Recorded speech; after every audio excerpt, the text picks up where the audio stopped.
کہ در بدر نہ بھٹکے گا،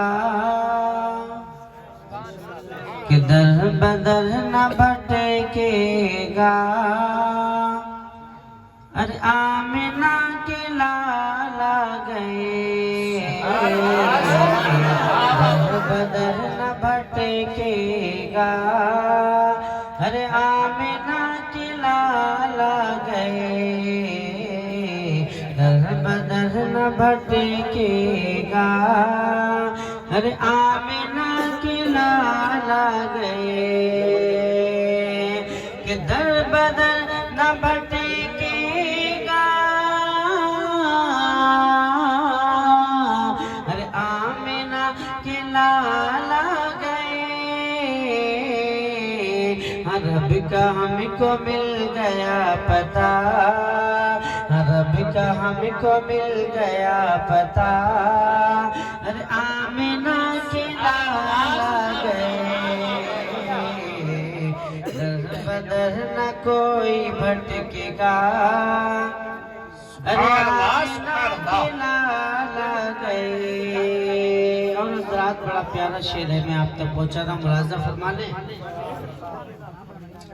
کہ اب خزاں کی ہار دیکھیے، اور موسم بہار دیکھیے،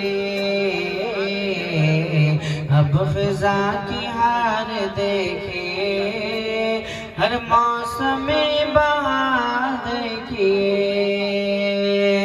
کہ اب خزاں کی ہار دیکھیے، ہر موسم بہار دیکھیے، تتلیوں نے پھولوں سے کہا، تتلیوں نے پھولوں سے کہا، ارے آمنہ در بدر نہ کوئی بھٹکے گا،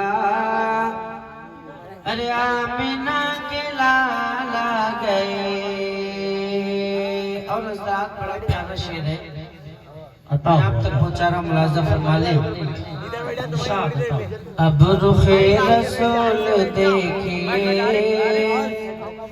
اور ہمیں رہائی دیجیے، کہ اب رخ رسول دیکھیے،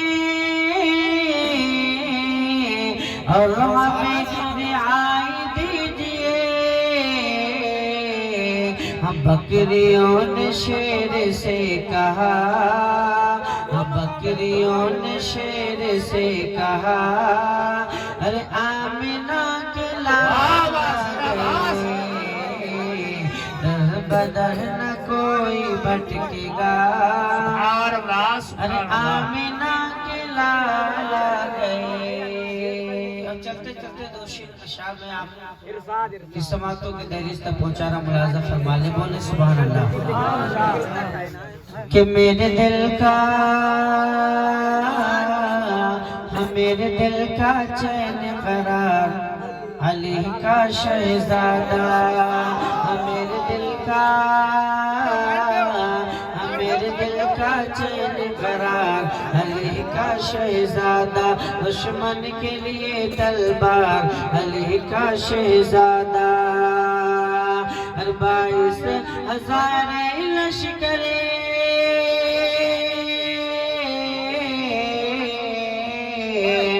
22,000 لشکر کے سامنے نعرہ، ظالم یزیدیوں کی ہر گردن کو جس نے مارا،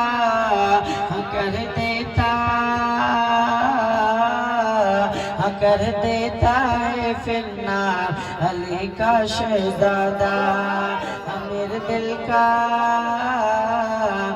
میرے دل کا چین قرار۔ سبحان اللہ، سبحان اللہ۔ جانتے ہو آج تو حالات یہ ہیں، یہ قرآن گھر میں رکھا لیکن پڑھنے کی توفیق نہیں ہوتی ہے۔ قرآن کب اٹھایا جاتا ہے جب ساس بہو میں جھگڑا ہو جاتا ہے، لا قرآن کھاؤ قسمی، لا قرآن کھاؤ قسمی، جبکہ اللہ نے قرآن پاک ہماری آپ کی ہدایت کے لیے نازل فرمایا ہے نہیں؟ اور ہم کہتے ہیں حسینی، میرے حسین نے نیزے پہ قرآن پڑھا ہے۔ واہ واہ بے شک۔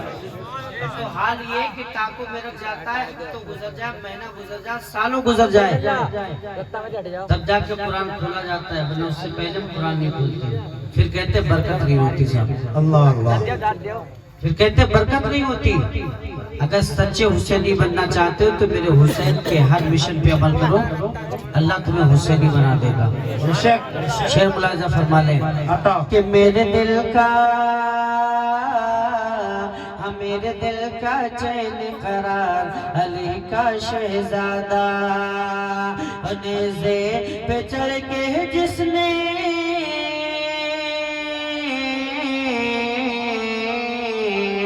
نیزے پہ چڑھ کے جس نے قرآن کو سنایا، دین نبی کی خاطر سجدے میں سر کٹایا،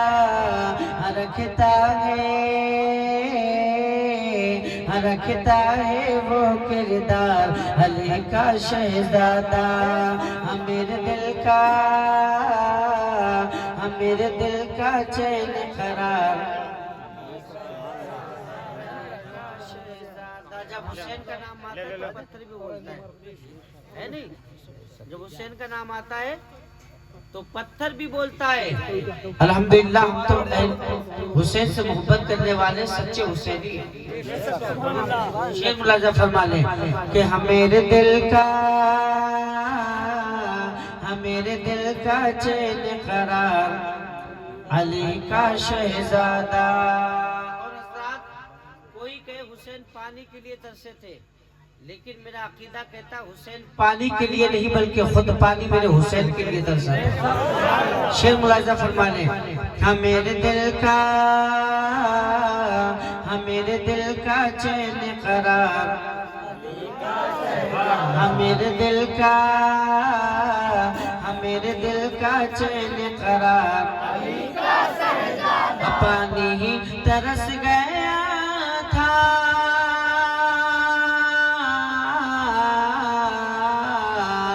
پانی ہی ترس گیا تھا، پانی کو وہ نہ ترسے، اور آتی فراتے خود ہی گر وہ اشارہ کر دے، ہلا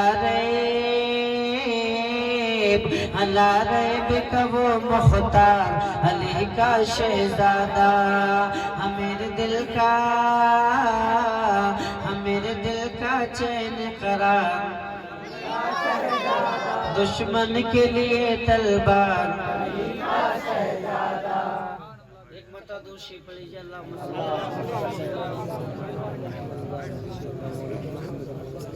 میرے امام فرماتے سرور کہوں کہ مالک و مولا کہوں تجھے، سرور کہوں کہ مالک و مولا کہوں تجھے، باغ خلیل کا گل زیبا کہوں تجھے، لیکن رضا نے ختم سخن اس پہ کر دیا، لیکن رضا نے ختم سخن اس پہ کر دیا، خالق کا بندہ خلق کا آقا کہوں تجھے، خالق کا بندہ خلق کا آقا کہوں تجھے۔ اور شہزادے اعلیٰ حضرت فرماتے میرے اعمال کا بدلہ تو جہنم ہی تھا، میرے اعمال کا بدلہ تو جہنم ہی تھا، میں تو جاتا مگر سرکار نے جانے نہ دیا، اور میرے اعمال سیاہ نے کیا جینا دوبر، میرے اعمال سیاہ نے کیا دینا دوبر، زہر کھاتا تیرے ارشاد نے کھانے نہ دیا۔ اور شاید کہتا ہے عمر دراز مانگ کے لائے تھے 4 دن، عمر دراز مانگ کے لائے تھے 4 دن، 2 آرزو میں کٹ گئے 2 انتظار میں، 2 آرزو میں کٹ گئے 2 انتظار میں۔ حضرات، میں نے جس آیت پاک کو اپنی تقریر کا موضوع بنایا، اللہ رب العزت قرآن پاک میں ارشاد فرماتا ہے وَمَنْ يَعْمَلْ مِثْقَالَ ذَرَّةٍ خَيْرٍ يَرَهُ وَمَنْ يَعْمَلْ مِثْقَالَ ذَرَّةٍ شَرٍّ يَرَهُ، کہ اگر تم ذرہ برابر بھلائی کرو گے تو رب اسے دیکھتا ہے، اور اگر ذرہ برابر برائی کرو گے تو رب اسے دیکھتا ہے۔ اب اللہ تعالیٰ سب کچھ جانتا ہے، میرا بندہ کیا کر رہا ہے، میرا بندہ کیا کرنے آیا آیا ہے, میرے بندے کی سوچ کیا ہے, میرے بندے کی فکر کیا ہے, میرے بندے کی ذہنیت کیا ہے, اللہ رب العزت سب کو جانتا ہے. اگر کوئی بندہ گناہ یہ سوچ کے کرے کہ رب مجھے دیکھتا نہیں ہے, تب تو میں یہ بتانا چاہتا ہوں کہ جب میرا پروردگار ہماری رگوں سے زیادہ ہمارے قریب ہے, وہ سب کچھ جانتا ہے بندہ کیا کرنے والا ہے, بندہ کیا کرنے جا رہا ہے, بندہ کہاں کیا کر رہا ہے. میرا رب سب کچھ جانتا ہے. جب رب نے قرآن پاک میں ارشاد فرما دیا وَمَنْ يَعْمَلْ مِثْقَالَ ذَرَّةٍ خَيْرًا يَرَهُ وَمَنْ يَعْمَلْ مِثْقَالَ ذَرَّةٍ شَرًّا يَرَهُ, اگر تم ذرہ برابر بھلائی کرو گے تو رب اسے دیکھتا ہے, ذرہ برابر برائی کرو گے تب رب اسے دیکھتا ہے. تو اے میری قوم کے ذمہ دار مسلمانوں, ایک بات یاد رکھنا, جب اللہ رب العزت نے تجھے سوئے زمین پہ پیدا کیا تو اللہ رب العزت کی بارگاہ میں توبہ کرنا. جب کوئی بندہ اس سوئے زمین پر اللہ رب العزت کی بارگاہ میں سچے دل سے توبہ کرتا ہے تو قسم خدا کی تعریف گواہ ہے, اللہ رب العزت بندے کے تمام گناہوں کو معاف کر دیتا ہے. میرے آقا ارشاد فرماتے ہیں التائب من الذنب کمن لا ذنب لہ, جب کوئی بندہ اس سوئے زمین پر اللہ کی بارگاہ میں سچے دل سے توبہ کرتا ہے تو اللہ رب العزت ایسے گناہوں سے پاک و صاف کر دیتا ہے جیسے وہ آج کے پیر سے پیدا ہوا. لیکن بتاؤ ہمیں کتنا احساس ہوتا ہے؟ ہم صبح سے شام تک گناہ کرتے مجھے احساس نہیں ہوتا ہے. ایک صحابی رسول ہیں جن کا نام حضرت مائس ہے, اللہ کے نبی کی بارگاہ میں آئے, آنے کے بعد عرض کرتے یا رسول اللہ مجھ سے گناہ سرزد ہو گیا. میرے کریم آقا ارشاد فرماتے ہیں اے میرے پیارے صحابی بتاؤ کون سا گناہ سرزد ہو گیا.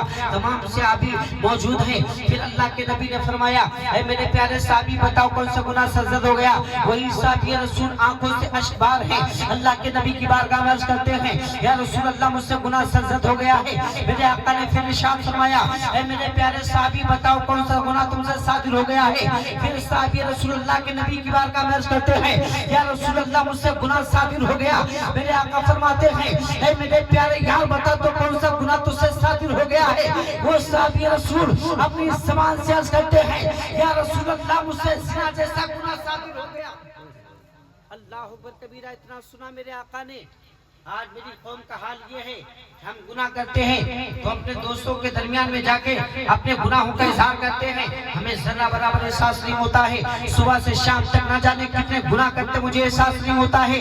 رات کے 12-1 بجے تک موبائلوں کی اسکرینوں پر ہم نہ جانے کتنی گندی سندی تصویروں کو دیکھ کے اپنی زندگی کو تباہ و برباد کرتے احساس نہیں ہوتا ہے. قسم خدا کی صحابی رسول نے عرض کیا یا رسول اللہ مجھ سے یا رسول اللہ مجھ سے جو ہے زنا صادر ہو گیا. میرے آقا نے چہرہ گھما لیا. اب وہی صحابی رسول اللہ کے نبی کی بارگاہ میں عرض کرتے ہیں یا رسول اللہ میں کہاں جاؤں گا, میں کس کی بارگاہ میں جاؤں گا, مجھے کہاں سے پروانہ ملے گا. یا رسول اللہ میں آپ کی بارگاہ میں اس لیے آیا تھا تاکہ میں آپ کے دامن کو تھام کے اللہ کی بارگاہ سے بھیک مانگوں گا تو اللہ رب العزت آپ کے صدقے میں میرے گناہوں کو معاف کر دے گا. تاریخ گواہ ہے. قسم خدا کی وہی صحابی رسول عرض کرتے ہیں یا رسول اللہ شریعت نے جو زنا کی سزا مقرر کی ہو وہ سزا مجھے دی جائے. یا رسول اللہ آج میں آپ کی بارگاہ سے جانے والا نہیں ہوں. قسم خدا کی میرے آقا نے تمام صحابہ کو بلایا اور بلانے کے بعد ارشاد فرمایا اے میرے پیارے صحابہ جاؤ مائس کو جنگل میں لے کے جاؤ اور لے جانے کے بعد انہیں سنسار کر دیا جائے.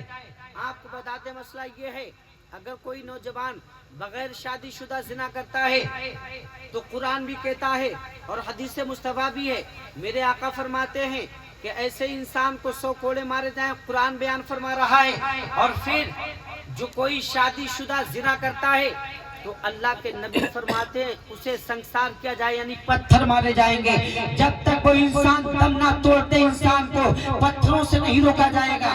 اللہ کے نبی نے فرمایا جاؤ مائس کو لے کر جاؤ. تمام صحابہ حضرت مائس کو لے کر گئے جنگل کے اندر. لے جانے کے بعد حضرت مائس کے پتھر مارے گئے. جب حضرت مائس کا انتقال ہو گیا تمام صحابہ اللہ کے نبی کی بارگاہ میں حاضر ہوئے.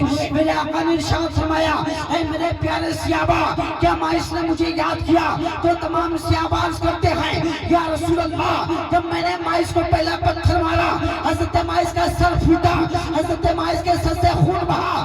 یا رسول اللہ آپ کو انہوں نے یاد کیا تو میرے کریم آقا ارشاد فرماتے ہیں اے میرے پیارے صحابہ میرے مائس کو چھوڑ دیتے اس لیے جس وقت انہیں پہلا پتھر لگا ان کا سر پھوٹا اور خون بہا. انہوں نے اللہ کی بارگاہ میں ایسی توبہ کی تھی, ایسی توبہ کے تمام گنہگاروں کے لیے کبیرہ۔ اے مسلمانوں، آج مجھے احساس کیوں نہیں ہوتا؟ آج مجھے احساس کیوں نہیں ہوتا؟ آج ہم گناہ پہ گناہ کرتے مجھے احساس نہیں ہوتا ہے۔ آج ہم چوری چپاٹی کرنے احساس نہیں کرتا ہوتا ہے۔ ایک صحابی رسول اللہ کے نبی کی بارگاہ میں گئے، یا رسول اللہ ہم گناہوں میں مبتلا ہو گئے، ہم تائب ہونا چاہتے ہیں۔ میرے کریم آقا ارشاد فرماتے ہیں تم اللہ کی بارگاہ میں توبہ کر لو، اس لیے کہ اللہ رب العزت کے جو ہے توبہ کے دروازے ہمیشہ کھلے رہتے ہیں۔ جس طریقے سے جنت کے دروازے کبھی بند نہیں ہوتے ہیں، اسی طریقے سے جب کوئی اللہ کا بندہ اللہ کی بارگاہ میں آ کے توبہ کرتا ہے تو اللہ رب العزت اس کی توبہ کو اپنی بارگاہ میں قبول کر لیتا ہے۔ اے میری قوم کے ذمہ دار مسلمانوں، تو اپنے آپ کو بدل ڈال اور اللہ کی بارگاہ میں توبہ کر، شریعت مصطفیٰ کی پاسبانی کر کے محبت رسول کا جان پی جا اور زمانے والوں کو بتا دے، اے دنیا والوں سنو، ہمارے رسول سے محبت کرنے والے، ہم نبی سے محبت کرنے والے، ہم غوث پاک سے محبت کرنے والے، ہم خواجہ معین الدین سے محبت کرنے والے، ہم تمام صحابہ سے محبت کرنے والے، قسم خدا کی اگر تم محفل میں آیا ہے تو یہ توبہ کر کے جانا، اللہ کی بارگاہ میں تائب ہو کے جانا۔ قسم خدا کی اگر تیرے گناہ سمندر کے چھاگ کے برابر ہوں گے تو اللہ رب العزت اس محفل پاک کی برکت سے تیرے معتبر کے گناہوں کو معاف کر دے گا، کیونکہ حدیث پاک کے اندر آتا ہے جب کوئی بندہ اگر اس کے گناہ سمندر کے چھاگ کے برابر ہو اور وہ رسول پاک کے دامن کو تھام کے جب اللہ کی بارگاہ میں سچے دل سے توبہ کرتا ہے تو اللہ رب العزت اس کے معتبر کے تمام گناہوں کو معاف فرما دیتا ہے۔ کب احساس ہوگا؟ کب بدلیں گے اپنے آپ کو؟ کب اللہ کی بارگاہ میں توبہ کریں گے؟ میرے آقا فرماتے جب کوئی بندہ اس رب کو ایک مرتبہ یاد کرتا ہے تو میرا مولا فرماتا ہے لبیک یا عبدی، اے میرے بندے بتا تو نے مجھے کس لیے یاد کیا ہے؟ تم ایک مرتبہ یاد کرو گے 24 گھنٹے میں تو ایک مرتبہ کے عوض میں اللہ رب العزت تمہیں 70 مرتبہ یاد کرے گا۔ اور تمہارا رب تم سے کتنی محبت کرتا ہے؟ 70 ماؤں سے زیادہ تمہارا رب تم سے محبت کرتا ہے۔ ایک مرتبہ اللہ کی بارگاہ میں آ کے دیکھو، اللہ کی بارگاہ میں توبہ کر کے دیکھو، اپنی پیشانی مولا کی بارگاہ میں جھکا کے دیکھو۔ اے میری قوم کے ذمہ دار مسلمانوں، آج میرا حال یہ ہے کہ ہم پیروں کے پاس جاتے ہیں، ہم میاں کے پاس جاتے ہیں، ان کے دروازوں پہ آوازیں دیتے ہیں، ہم پہ پریشانی آ گئی ہے، ہم پہ مشکلات آ گئی ہے، قسم خدا کی تم رسول پاک کے دامن کو تھام کے اگر کوئی مشکل آ جائے، کوئی پریشانی آ جائے، اپنی پریشانی مولا کی بارگاہ میں ڈال کے اللہ کی بارگاہ میں آنسو ڈال کے رب کے حضور مانگنا۔ قسم خدا کی جو کچھ مانگو گے اللہ رب العزت تمہیں عطا کر دے گا۔ اور جب کوئی بندہ اپنے گناہوں پر نادم ہو کے مولا کی بارگاہ سے بھیک مانگتا ہے تو اللہ رب العزت اپنے فرشتوں کو حکم دیتا ہے، اے میرے فرشتوں اب مجھے حیا آتی ہے، دیکھو میرا بندہ مجھ سے کیا مانگنا چاہتا ہے، اسے عطا کر دو۔ میری رحمت کا دروازہ اس کے لیے کھول دیا گیا۔ مانگ کے دیکھو مولا سے، قسم خدا کی تمہیں سب کچھ مل جائے گا۔ لیکن حالات یہ ہیں کہ ہم نے اڈوں کو آباد کیا ہے، چوراہوں کو آباد کیا ہے، ہم نے گلیوں کو آباد کیا ہے، ہم نے شراب کے اڈوں کو آباد کیا ہے۔ آج میری قوم کا حال یہ ہے، کوئی چوراہوں پر بیٹھ کے تاش کے پتے بکھیرتا ہے، کوئی چوری چپاٹی کرتا ہے، کوئی برائی کرتا ہے، کوئی غیبت کرتا ہے، کوئی چغلی کرتا ہے، کوئی بدی کرتا ہے، کوئی شراب کے اڈوں پہ جا کے شراب پیتا ہے۔ آج میری قوم کا حال یہ 70 سال کا میرا باپ اڈوں پہ جا کے شراب پیتا ہے۔ اس کا حال یہ ہونا چاہیے جب کہ حکومت ڈھل گئی، چہرے پہ داڑھی آئی، سفید ہو گئی تو اللہ کی بارگاہ میں جانا چاہیے تھا۔ قسم خدا کی میرے عمر فرماتے ہیں جب انسان کا جو ہے کوئی ایک بال سفید ہو جائے سمجھ جائے کہ انسان کا وقت قریب آ چکا ہے، وہ اللہ کی بارگاہ میں اللہ اللہ کرے، توبہ کرے۔ قسم خدا کی اٹھاؤ بھائی یزید گستامی کی تاریخ کو تقریباً 41 سال تک گستام کے جنگلات کے اندر اللہ اللہ کرتے رہے، مولا کو راضی کرتے رہے۔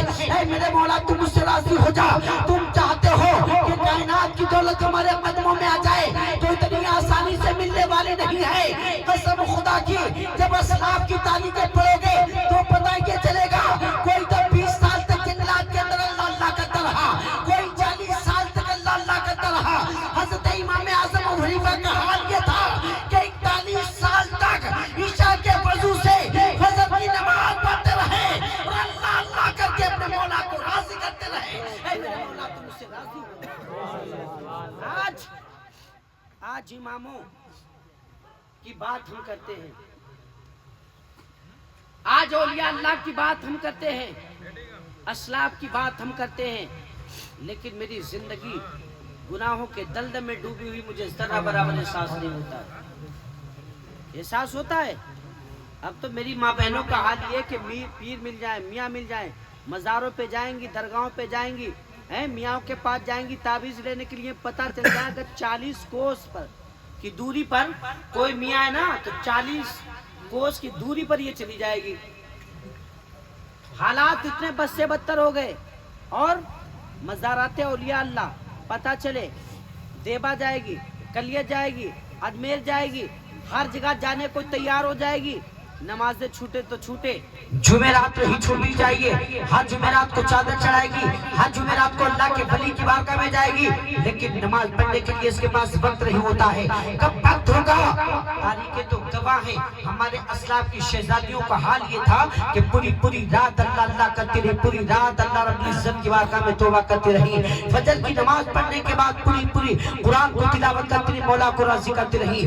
اے میری ماں بہنوں، اسلاف کی تاریخیں پڑھو، اور پڑھنے کے بعد تم اللہ کی بارگاہ میں توبہ کرو۔ پیرا غوث اعظم کی بات کرنے والے میری قوم کے شہزادے، قسم خدا کی تاریخیں اٹھاؤ۔ میرے غوث اعظم کا حال یہ تھا کہ 40 سال تک عشاء کے وضو سے فجر کی نماز پڑھتے رہے۔ پتہ یہ چلا کہ 40 سال تک غوث اعظم نہیں سوئے، بلکہ 40 سال تک رات کے سناٹے میں غوث اعظم اللہ کرتے رہے۔ اے میرے مولا تم مجھ سے راضی ہو جا، اور تقریباً 20 سال تک عراق بیابان جنگلات کے اندر اللہ کرتے رہے۔ اے میرے مولا تم مجھ سے راضی ہو جا۔